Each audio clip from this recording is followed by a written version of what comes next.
Want an Oculus Rift? Now you can try before you buy. Craig writes, Bitcoin math doesn't quite add up, and a new gym for artificial intelligence to make sure the robots don't kill us. All that and a lot more on Tech News Today.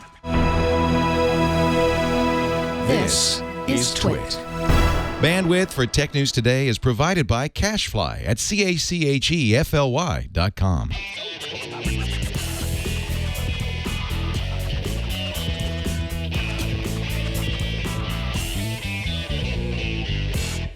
This is Tech News Today, episode 1504, recorded Monday, May 2nd, 2016. This episode of Tech News Today is brought to you by Trunk Club. Get clothes that fit and look amazing without ever stepping into a store again. Trunk Club will help you create the wardrobe you've always dreamed of with your own personal stylist. Go to trunkclub.com/TNT and join Trunk Club today. And by ZipRecruiter. Are you hiring? With ZipRecruiter.com, you can post to more than 100 job sites, including social networks, all with a single click. Screen, rate, and hire the right candidates fast. Try ZipRecruiter with a free 4-day trial now with ZipRecruiter.com/TNT. And by Blue Apron. Blue Apron will send you all of the ingredients to cook fresh, delicious meals with simple step-by-step instructions right to your door. See what's on the menu this week and get your first 2 meals free by going to blueapron.com/twit. That's blueapron.com/twit.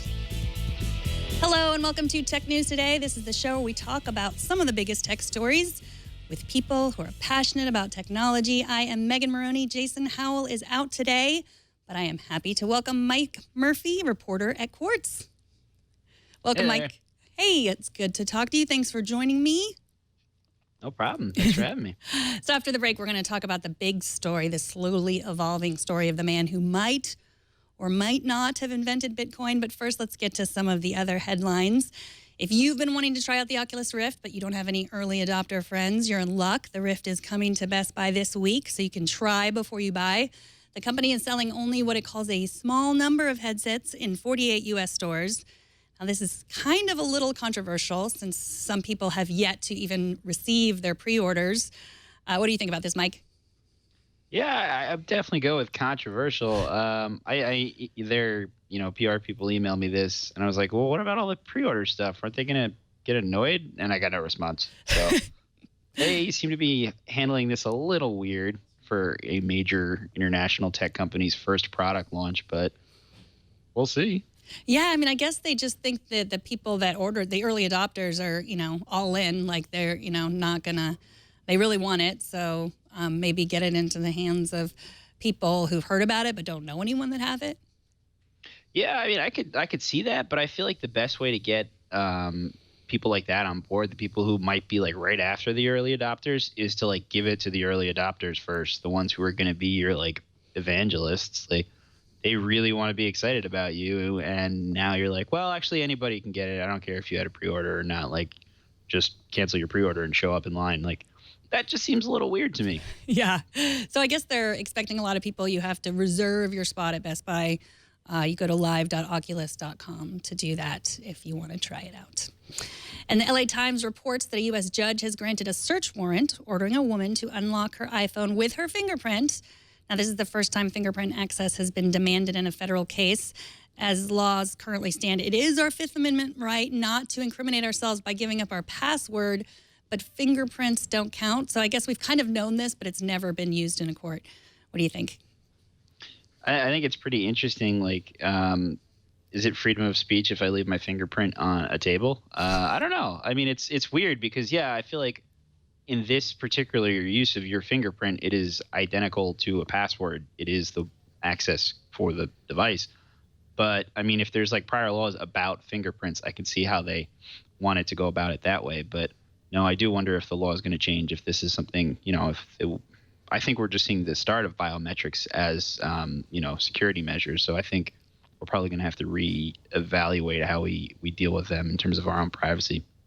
Absolutely. I mean, I get that, like, your password is in your head and, that's part of yourself and you can't, you incriminate yourself by giving that away. But yeah, I mean, when you think about the difference between a password and a fingerprint, it's the same thing. So it's just one of these things. I feel like these stories are happening over and over again. It's like the law is not keeping up with technology. Yeah, I mean, literally in every single thing you can possibly think of, it seems like regulation is far behind. Whether that's like Uber, Airbnb, or drones, self-driving cars, AI. I mean, literally anything you can think of that involves anything. The government is slowly kind of having to start. The government, not just the U.S., like every government is having to realize that they need to deal with these things almost on a real-time basis, which is not how government is set up to operate. So. Yeah, it's kind of hard. Like I can see there being issues in terms of the way that governments are structured, and we're not structured that way. But I do wonder, like, what's the solution to this? Change the way that we govern? That doesn't seem very feasible, at least in the short term. Yes, let's do it. Let's change the way that we govern. I mean, how hard could it be? Oh, we did it once. True. Well, sources at the Wall Street Journal say that Hulu is planning to launch a new service to compete with cable companies. People familiar with the matter claim that the new service will stream popular broadcast and cable TV stations starting in Q1 of 2017. So I guess this is sort of Hulu is competing with cable companies right now as it stands, but more of a Slingbox type service rather than what they do now. Is that something that appeals to you? Yeah, actually, I think I'm going to be the last person to cut the cord in general. I have like a bunch of the services, but I just kind of like live TV, and I see the appeal of live events and being in the moment. But what are we going to call these people? Like once we've cut the cord, I mean, it kind of sounds like we're putting the cord back in just into a different box here. Yeah, I mean, definitely with the cost, it seems like with all these different services, we're paying the same. So what is it about live TV? Do you is it sports, or is it just that you like experiencing television at the same time other people are experiencing it? It's definitely both of those things. I mean, I think, you can't really watch literally. So Leicester just won the Premier League about 2 hours ago, and it was kind of crazy to watch all the Twitter conversation happening while not being able to watch it live because I was at work. But that sort of thing, that like sheer visceral moment of live television can't be replaced by watching something on Hulu an hour later.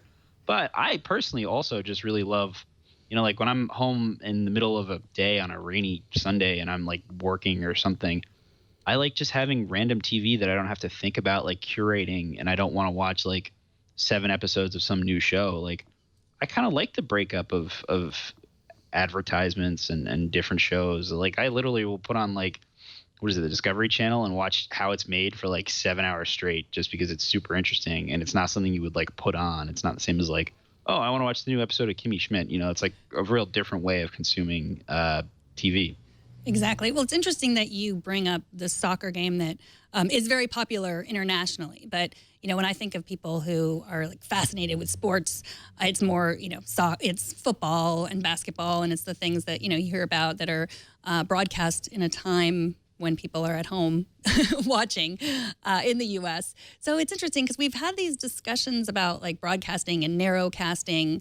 And I find that fascinating because, I mean, maybe I'm being like very United States centric by saying that that soccer is not something that everyone's watching, because I know that it's an internationally popular sport. But it's interesting that you bring up something that like you that's not shown in prime time normally. Yeah, I mean, well, soccer is such a weird sport in this country anyway, because obviously it's all happening, at least for the UK, 5 hours behind. But yeah, I mean, there's definitely like so much value in that like recorded content, and we'll see that in the Olympics. It'll be the same thing of stuff that's just not on in our time zone. And cord cutting services are just as great as, or probably better than, like NBC or whatever, and what they'll have with their kind of like oh, you can watch this at prime time for 1 hour at 7:00 tonight, versus like their web presence or whoever else will be covering. Like Snapchat has a deal with for the Olympics. Like that stuff will be far more visceral and far more chunkable, like, and you can watch just as much as you want. But for live stuff, for like stuff that you actually want to see, like I get up at 7 or 8 every Saturday if my team is playing to watch the games. You can't. There's nothing beats that. And right now, I mean, I watch them sometimes on NBC's with their like live stream app. But for the most part, if I can watch it with a bunch of fans that also like that team, that sport, it's a far more enjoyable experience than watching it like at your desk. What do you think about the live streaming sports through Facebook? Like the deal that they had where they live streamed the women's soccer team through Facebook? I honestly have no problem with it. I don't really mind who's getting the ad dollars, and I think that's actually been a really big problem for soccer in the U.S. is not necessarily interest. It's how to monetize a sport that doesn't stop for 45 minutes. You know, it's not like every American sport where you can jam an ad in like in a minute and a half. You know, and Facebook is great at figuring out how to make more money out of the same amount of audience. So I actually don't really have a problem with it.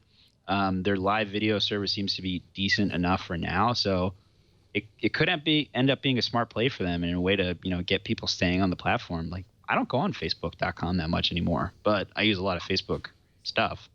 Yeah, I found it fascinating. Just that it was streamed through Alex Morgan's Facebook page. I mean, that's just such a weird model for broadcasting. But I mean, I guess maybe what you're saying is that people would watch. Maybe people would watch women's soccer, but the networks just don't believe that people would. Yeah, I mean, millions of people watched the Women's World Cup final. It was an amazing, amazing game. And you've got, world leaders tweeting in, congratulating the players as it's happening. I think the interest is really there. It's just the structure of advertising, the structure of the business is not as apparent. I mean, like in the UK, for example, the matches are split up between free television and very expensive cable television that you have to pay for just to have, kind of like, buying HBO or something in this country. So the model is more apparent. Whereas here, when you like buy a cable package and you just have a bunch of sports channels, the model is advertising. And that doesn't really work with soccer as it stands. Mm-hmm. Well, speaking of sports, let's talk about hoverboard racing. We've gotten used to the fact that most devices that people call hoverboards don't actually hover. But Popular Mechanics has a piece today about a man who broke the Guinness record for hoverboarding, and he actually hovered. Frankie Zapata's Flyboard Air is a quadcopter of sorts. It has an array of 4 turbojets, a kerosene-filled backpack, and a handheld thrust controller. The device is not tethered to anything, and it can fly autonomously for up to 10 minutes. Zapata flew 7,500 feet on his hoverboard in the south of France this weekend. I know you follow the hoverboards and also drone racing. What are your thoughts on this? I mean, it's crazy watching this because this is the same guy who made that crazy one that like uses the water propulsion to shoot. And that in and of itself seemed like magic to me. And now this is like just complete witchcraft as far as I can tell. Like this is absolutely nuts this is like, what Howard Hughes wanted to do and like what they ripped off in The Rocketeer that we couldn't do in like 20 years ago. Like it's crazy that someone seems to have actually figured out I would call this more like, I mean, it's not using jets, but it reminds me more of like a jetpack than like, a Back to the Future hoverboard or something like that. But like, this is amazing. I think it's so cool. I don't know if we're going to be all like crashing around in midair with these in the future. It seems like a terrible idea, but maybe for like racing, it would be really fun to watch. Yeah, I mean, I remember the first time I saw one of those, what is it called? Jet Lev, I think. The water-propelled one, it was down in Sausalito, and it was just like, what am I seeing? Like, this is crazy. But that was about 5 years ago. I think it's been around for a while. And, I mean, it's not like it's caught on a lot. You don't see them many places. So, yeah, I think this is fascinating. But it just flies over the water. So, you don't have to worry about, I guess, falling. It can go 93 miles an hour and up to 10,000 feet. So, yeah, that's pretty crazy. Might be the future of private jet travel. Just get one of these instead. Yes, that is our jetpacks. We finally got them. Well, after the break, we have found the founder of Bitcoin again, or have we? I'm not sure. But first, let's take a minute to thank Trunk Club, the sponsor of this episode. There are 2 types of men out there, guys who love shopping for clothes but are short on time, and those of you who hate it. Either way, take heart. Now you can get clothes that fit perfectly and look amazing without ever stepping into a store again, thanks to Trunk Club. And guess what? Trunk Club is no longer just for men anymore. This very dress that I'm wearing today came from my stylist, Carolyn, at Trunk Club. She was very patient with me when I explained everything I liked and I did not like, and she sent me several trunks of clothes. I am very picky, and I am short, so I'm not that easy to shop for. but somehow Carolyn found a lot of things that I wanted to keep, and everything that wasn't right, I sent back. Now, whether you're searching for men's clothes or women's clothes, just type in your measurements, share your likes and dislikes, and your personal stylist will help you look and feel your best with clothes that fit you perfectly. Trunk Club stylists are professionally trained in all the brands Trunk Club offers, but there's so much more to Trunk Club than that. They'll pick your clothes from over 80 top brands and ship them right to your door. Keep what you like, send back what you don't. Your stylist takes the time to understand your unique look. And if you live in Dallas, New York, Los Angeles, Chicago, or DC, you can stop by one of the Trunk Club clubhouses to work with your stylist in person. Trunk Club is not a subscription service. Shipping is always free, and you have 10 days to try on the clothes. Make a statement at your next big event or on your calendar with a look that's handpicked just for you and your style. Get started at Trunk Club today. Premium clothes, expert advice, no work, thanks to your very own personal stylist at Trunk Club. And Trunk Club is backed by Nordstrom, which means they have the highest standards in quality and customer service. Get started today at trunkclub.com/TNT. That's trunkclub.com/TNT. And we thank Trunk Club for their support. So last December, Wired posted a long piece claiming that Australian entrepreneur Craig Wright was Satoshi Nakamoto, the creator of Bitcoin. Wired claimed that if Wright wasn't Satoshi Nakamoto, he was surely doing his best to pretend that he was. Now, Motherboard and other sites did some research that pointed to the theory that Wright was pretending to be, that Wright himself wasn't talking about whether he was or wasn't the creator of Bitcoin. And not long after the Wired piece came out, Wright's home was raided, possibly for unrelated reasons. Today on his personal blog, Wright himself claimed that he was Satoshi Nakamoto. Russel Brandom from The Verge is here to talk about this story. Welcome, Russell. Thanks for having me. So you say that Wright's claims don't add up. What can you tell us about that? So part of the thing about looking for Satoshi Nakamoto is there are a couple basic cryptographic things he can do. You know, if you are Satoshi, you can sign using this private key that we know only Satoshi has, or you can spend this Bitcoin that we know only Satoshi has access to. And so when he wrote this post, Wright seemed to be doing that. He said, okay, here's this cryptographic signature that we know only Satoshi has, and so I'm signing this message with it. But then it turned out, as people looked at it more, this was a signature that Satoshi had used in the blockchain in 2009, and so someone had found it and sort of futzed with it a little bit, and then just appended it to this new document. So it really doesn't show anything. I mean, and the puzzling thing is not just that it doesn't show anything, but that Wright was clearly presenting it as if it did. So we're kind of back at square one. I mean, the other thing is a lot of very prominent people in the Bitcoin community, including Gavin Andresen, say that they saw a more extensive and convincing version of the proof in which he was signing things with his private key, and we were seeing all of these other things that were the real proof that we would want from Satoshi. But none of that's been publicly verified, and it's basically just this demo that they saw, and then he destroyed all the evidence from it. So it's kind of back where we started. Like, I think people who believe that he is Satoshi are going to keep believing that, and they have more evidence to believe that. And I think people who were skeptical about it, I think, are now more skeptical than ever. So why would he claim this? Just ego, or is there some other reason? So that's part of the puzzle. He's certainly, we know that he is working, well, rumor has it that there is a prominent biographer who has signed on to write his biography as the biography of Satoshi Nakamoto, right? I mean, you can imagine that there's a lot of interest in such a book being published, and there's a lot of money to be made there.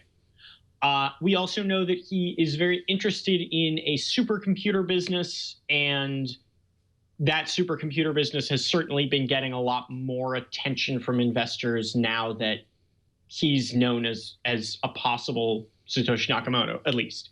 I think people who believe him are eager to invest in it, and people who don't believe him are sort of, they are continuing to stay away from it. So I don't know that I buy that. Like, I don't know that I actually buy that all of this has been a net positive attention for him. And I also think that he's certainly said well, look, people are bothering me. People are bothering my family and the people that I work with. And this is terrible. And I just want to clear the air and make it stop.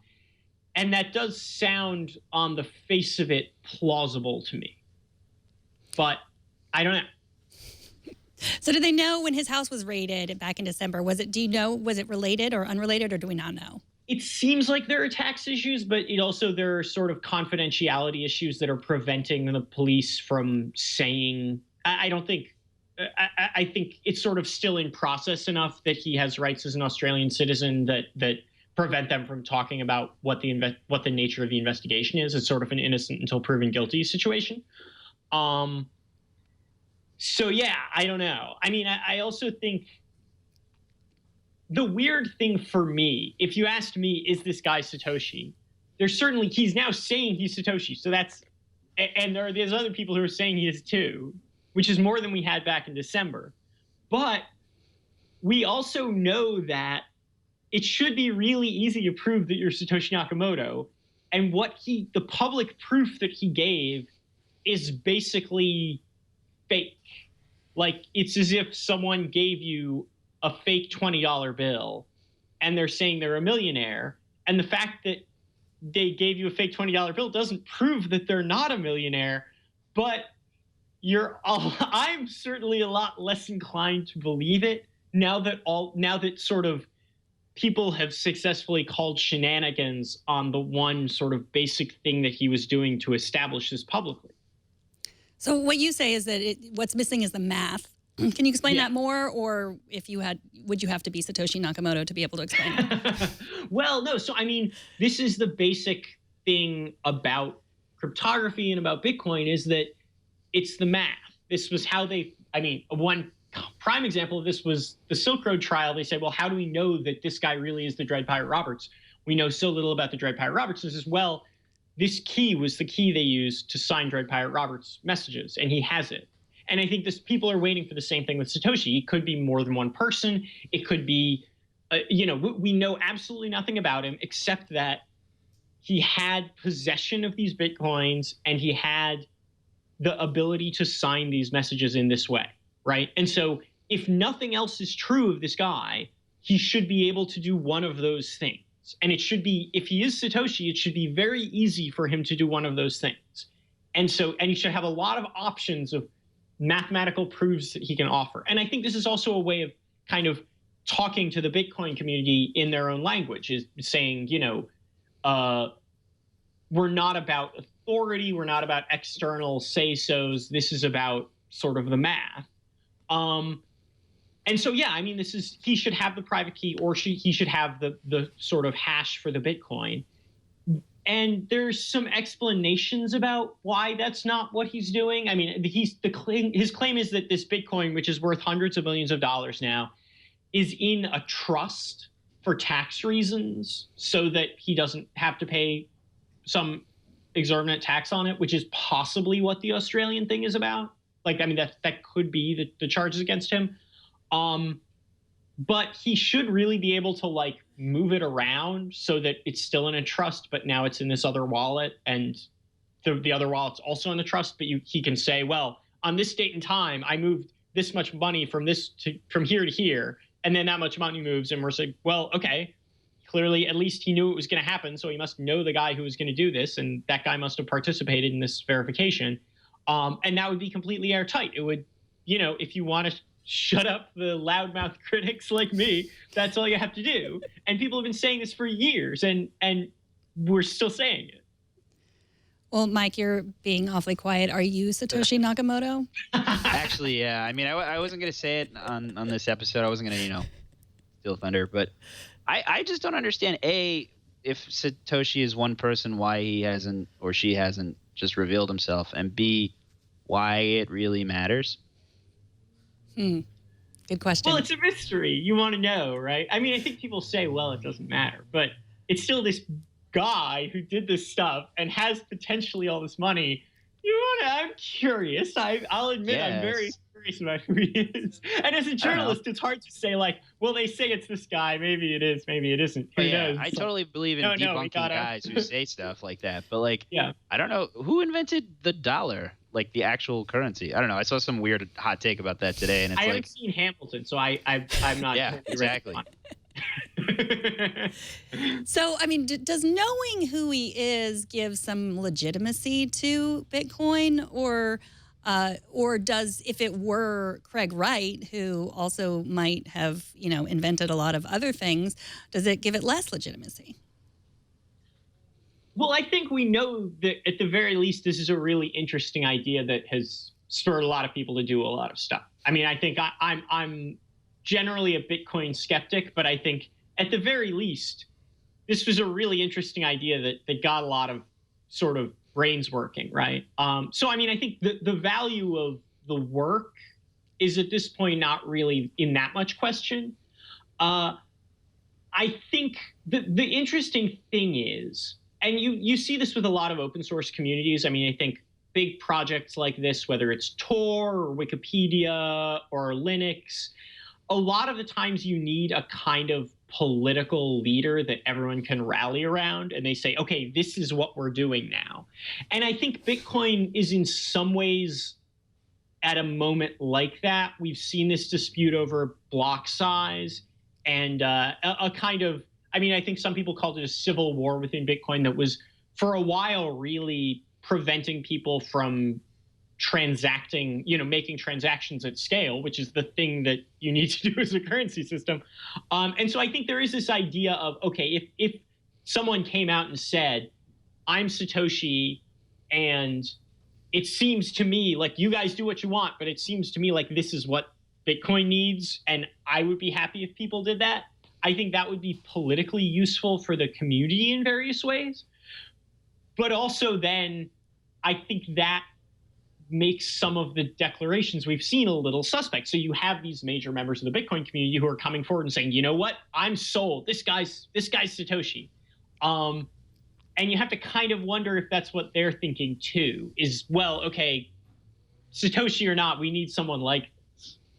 Exactly. Well, it's interesting from a privacy perspective. I mean, we're told all the time, like, you can't hide from anyone anymore. Like, but it seems like it's not only easy to hide, but hard to reveal yourself as well at this point. Yeah, I mean, I think it's not as hard as he's making it sound. I think there are a lot of things. So the founder of Litecoin had a Medium post that I think confused some people. But basically, he said, I'm the founder of Litecoin, and then had the hashes for the various blocks that were the first blocks that he mined because he was the only one who knew about the project, and just sort of, hey, by the way, here's this number that I have because I'm the founder of Litecoin.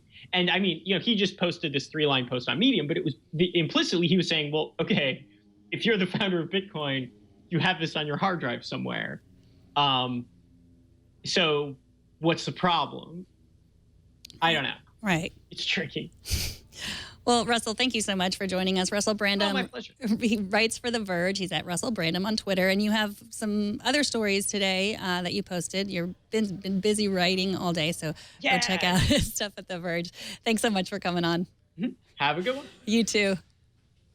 So I got an email from Mark Andre. He's a biochemistry grad student at the University of Colorado in Boulder. He writes, I was listening to episode 1501, and when I heard you discussing the use of DNA as a means of storing large amounts of data, he wrote, while the idea of using DNA to store data isn't new, it has only recently become a technically viable option. Synthesizing custom DNA sequences used to be a challenging and time-consuming process, but improvements in technology have allowed researchers to simply order sequences for delivery the next day, usually for less than $15.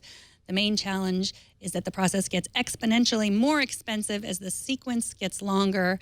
Therefore, making anything over a couple hundred nucleotides is very expensive. The latest estimate for the cost of storing data in DNA is approximately $500 per megabyte. While this is clearly not an economical solution yet, the cost of producing and sequencing DNA is getting cheaper every year. I expect that the cost for this type of storage will follow a trajectory similar to that of traditional computer memory, soon allowing this to be a reasonable and possibly cheaper alternative for long-term data storage. Thank you, Mark Andre, for that biochem lesson.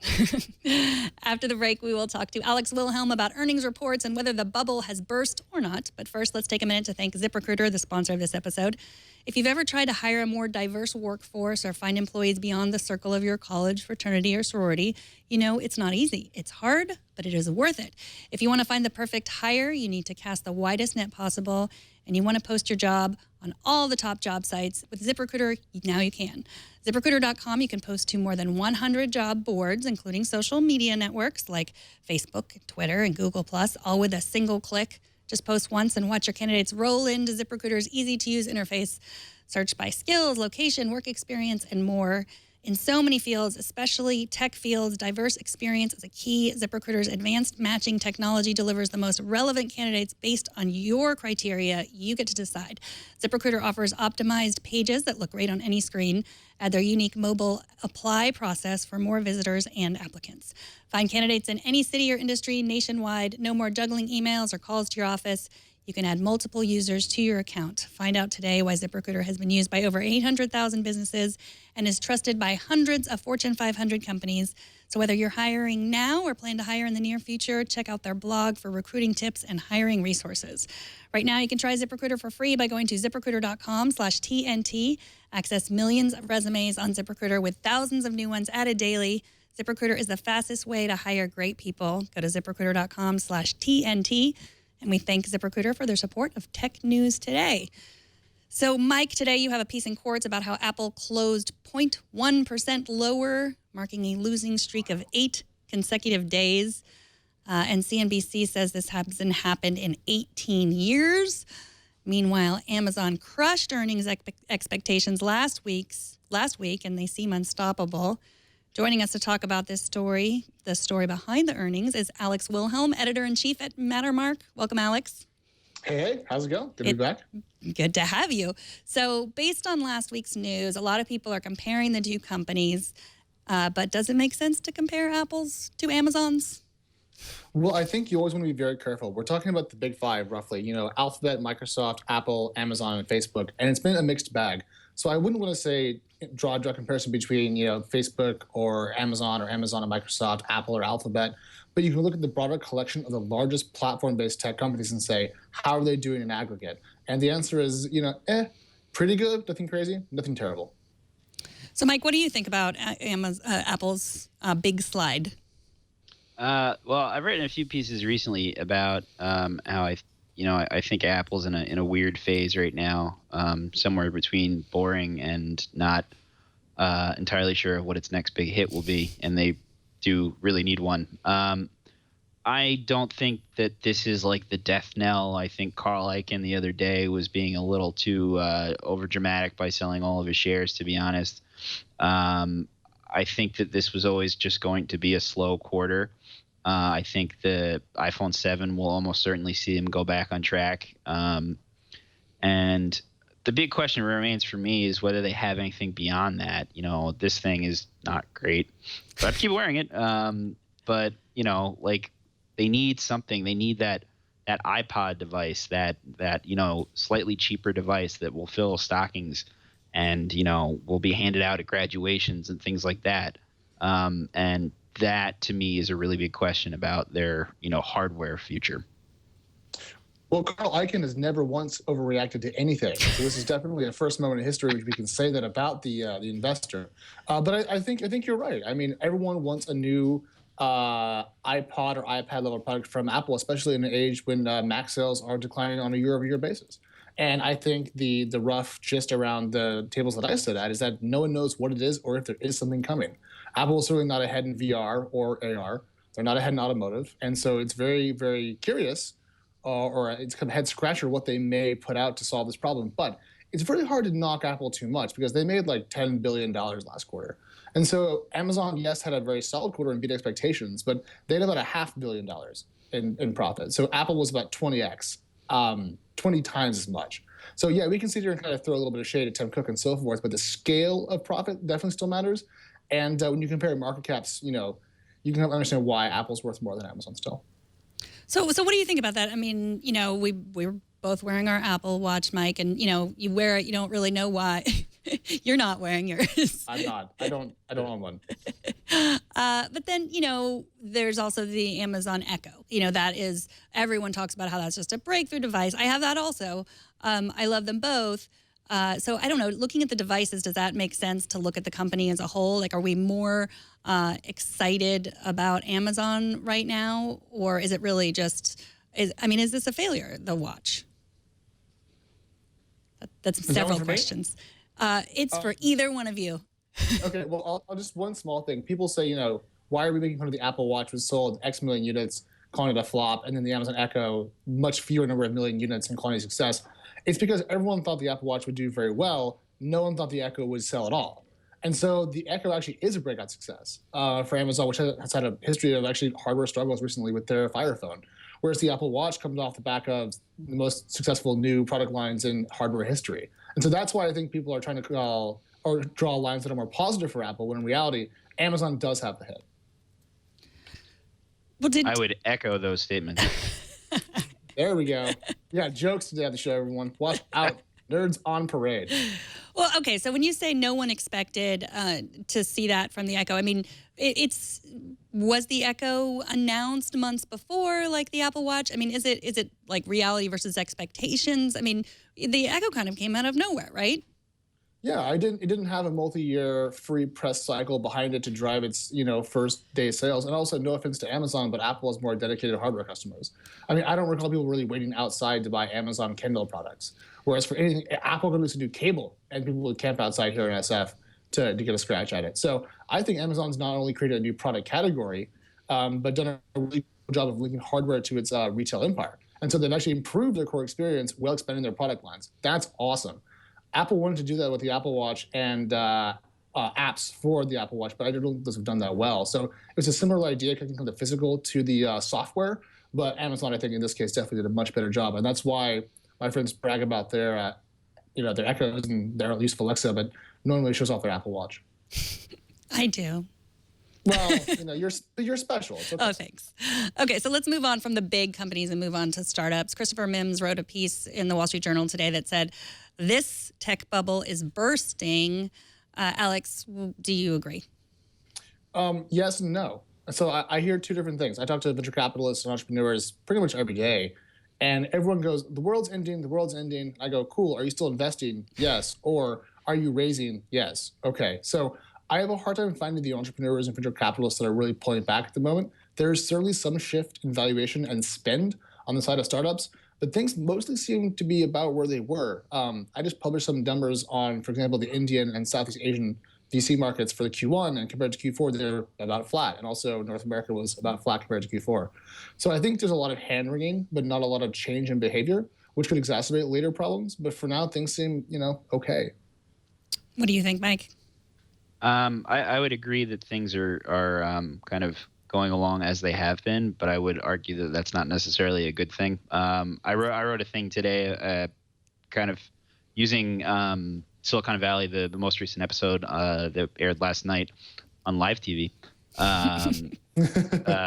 about there was just this really dark moment, and I don't want to spoil it for anyone, but basically, they have some new management, and their model for how to make money and how to go public and how to go forward is entirely based on knocking out revenue sooner rather than later, rather than building a viable product to, enrich the world. And, if you view that through the lens of one of the producers of the show, Dan Lyons' new book, Disrupted, about his time at HubSpot, one of these unicorns that no one is really quite sure what they actually do, unless you're like a big old nerd.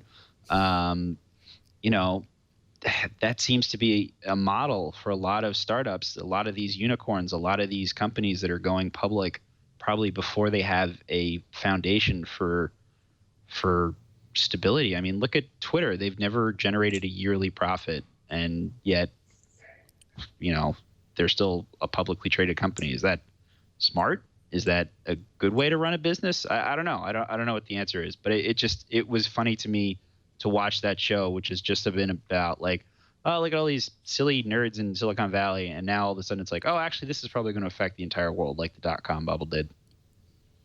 Well, there's a lot to unpack there. So first of all, Twitter's valuation managed to fall under the $10 billion mark recently, making it a non-decacorn, I guess, is the current vernacular. Kill me if you want to. Also, your point about them not making a yearly profits is apt on a GAAP basis because they spend about 39% of their aggregate revenue on share-based comp, which I care about a lot too, by the way. I'm with you there. But a lot of people would say that on a basis, they generate a lot of free cash flow. So there's kind of two sides of that coin. But the show last night was critical because it gave us one of the most immortal lines in technology ever, which was, is that a VCR? Why is there a logo on it? And if you haven't watched the episode yet, go watch it. You'll love that moment. It's fantastic.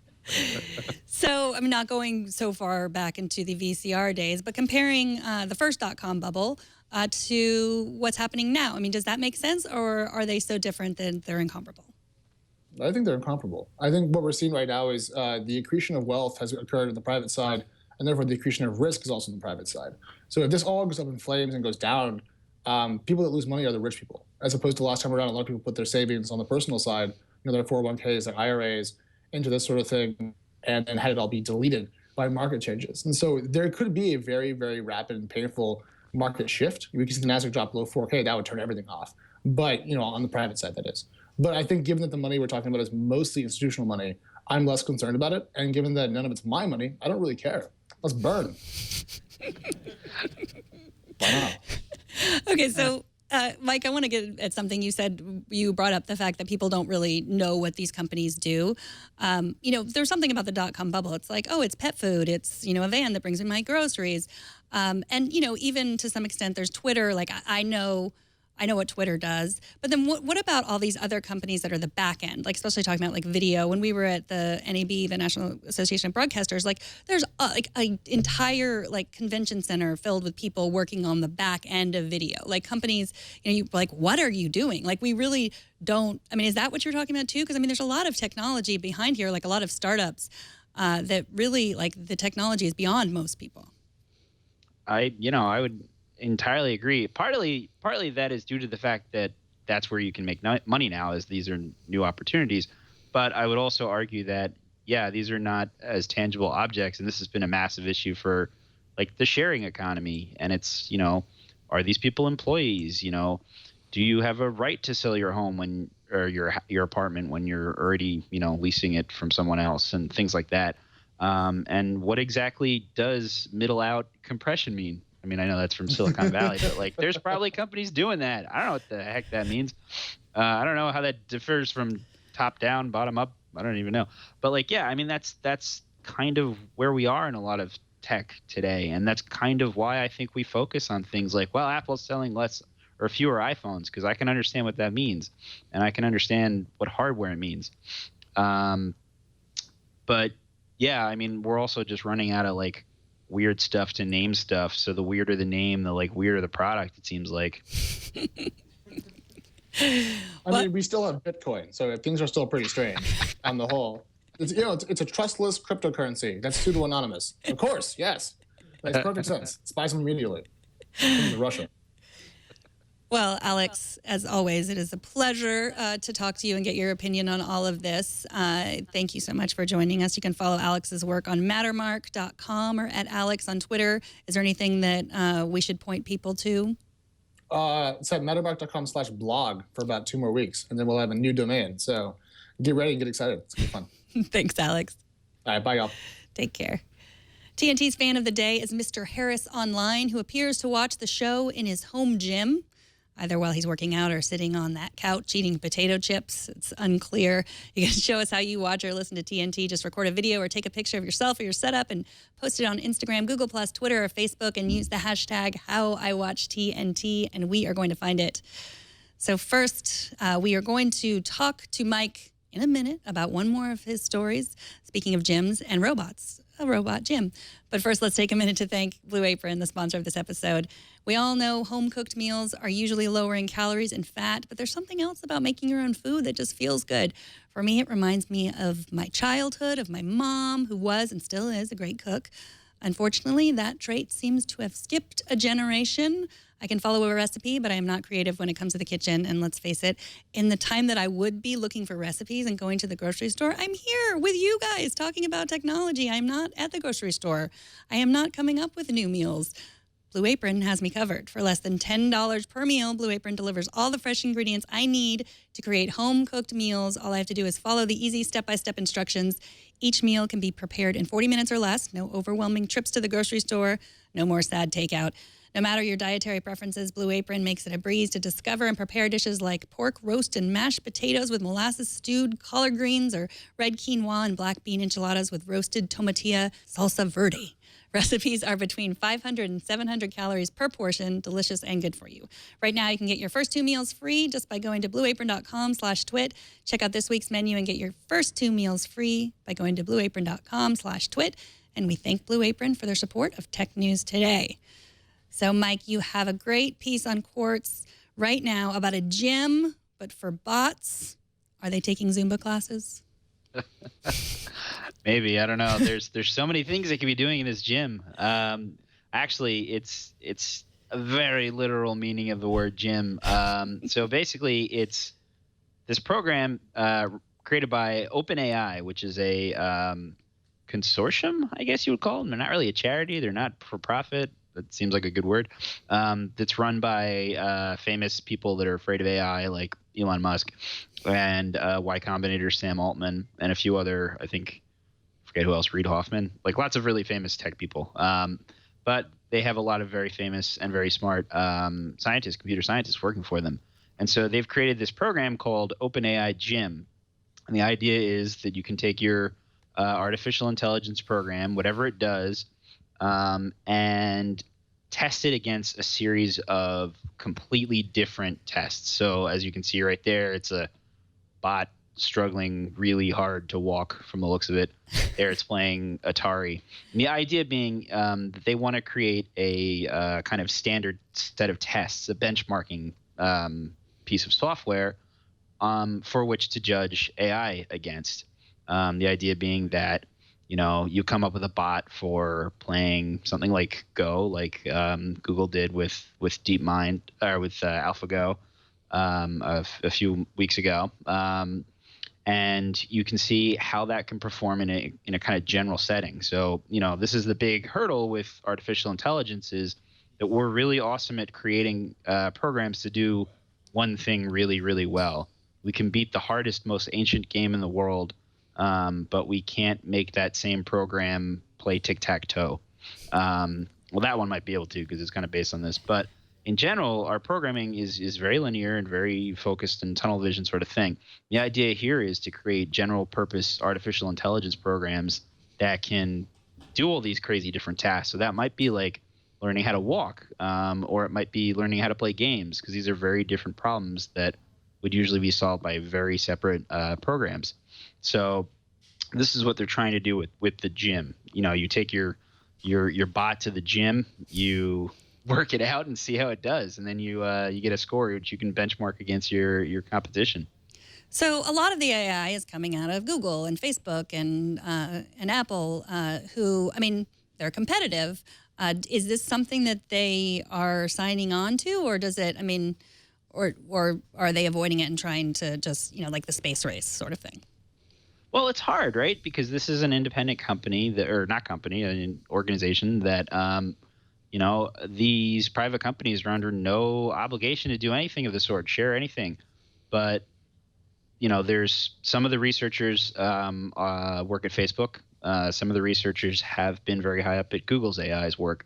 So they certainly have ties to the people who still work there and could probably be like, hey, if you want a standard test and you want to know how this works, you should probably start using this. It's that kind of open source mentality of like, well, we all need to be able to do X before we can do our competitive Y up here.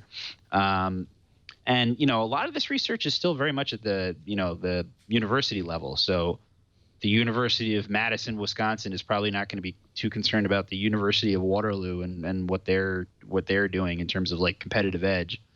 It would, in their case, be very much in their interest to know how a similar program is already done. So there's no standardized testing for AI right now? I mean, there's like a few different tests out there. There's one called ImageNet, which it basically is how well an AI can recognize or discern what's in images, like millions of images that are in a library. But no, there's nothing this comprehensive, and I think that's OpenAI's goal with this program is to say, this is so good or so comprehensive, and there's nothing else like it that you're going to want to use this. And the idea behind that is that, which is Elon Musk's whole point in doing this, is that there's nothing intrinsically wrong with AI if we can control it and we can understand its eventual outcome. The fear of AI isn't that, Terminator is going to spring up from an AlphaGo game, but rather that like this work left unchecked, done in the dark, in private, it's the same kind of issues as any other work done by any other organization without, any kind of oversight or governing body.